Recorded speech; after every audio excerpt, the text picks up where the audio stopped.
सबैलाई नमस्ते। र आज चाहिँ हाम्रो एपमा चाहिँ कसरी पैसा एड गर्ने त भनेर सिकाउन जाँदैछु है त।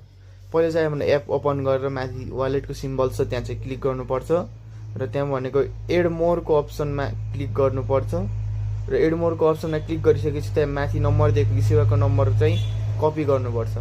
त्यो कपी गरिसकेपछि चाहिँ हामी चाहिँ इसेवामा जानुपर्ने हुन्छ।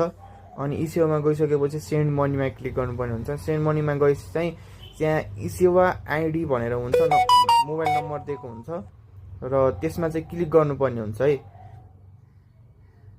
त्यहाँ क्लिक गरेर अघिनको जुन नम्बर थियो त्यहाँ चाहिँ पेस्ट गर्ने। अनि त्यसपछि चाहिँ के हुन्छ भने एड मनीको अप्सन आउँछ। यो चाहिँ मैले आफ्नै नम्बर राखेको भएर चाहिँ अहिले त्यस्तो भने एड मनीको अप्सन आउँछ।